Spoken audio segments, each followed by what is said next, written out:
Hello, this is Victor at RestoreMercedes.com. This video is for Thomas in Maryland. Okay, Thomas, so here is your unit. It's a original unit from your car, e420. Basically, wires were pretty much destroyed. As you saw it, you cut it open, so you saw the condition of wires. But internals are actually pretty good, so I cleaned it all up. Outside, I don't pay so much attention. This one I media blasted a little bit, sort of blasted, but very mild abrasive I use, so it doesn't really etch out the metal, but it looks pretty nice, oil free now, so you can touch it. Some etching on the metal of course can be seen here, but it's 20 years old unit, so you have to really go deep into the metal to grind it all down. But to me this looks pretty good. Again, don't mind these little things. Plate is what needs to be cleaned up thoroughly, and internals, of course, that was done. The wires here were kind of broken a little bit, so I had to re-silicone it a little bit, the entry point. And here's the loom that goes all the way to the connector. It's down there, connected to my computers. And I had this unit on the bench for actually longer than overnight.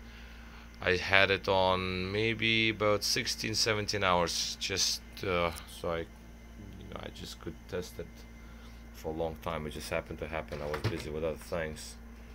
Now the gasket, it looks okay, so I'm going to zip tie it back to the unit, to the back of it. If you want to reuse it, fine, but I don't like doing so. I like to put new ones.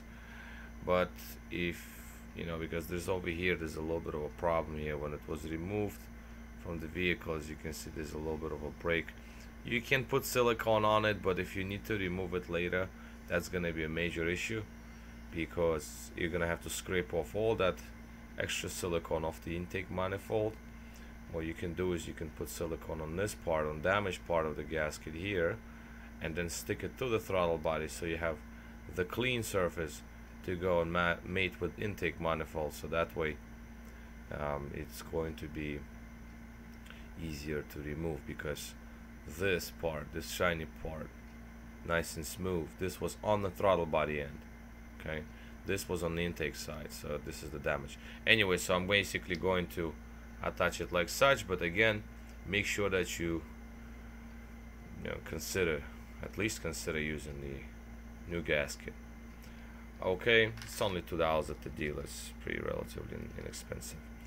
Now the purpose of this video, of course, is the test. So right now we have unit not energized, it's off. As you can see, this is your limp mode, halfway throttle opening, and we're going to put the power on. Top right is the power switch for computers. As you can see, the unit twitches backwards and gets ready for idle, and now it is actuated electronically and works just fine. 90-degree, full opening, full throttle, idle. So that's basically all.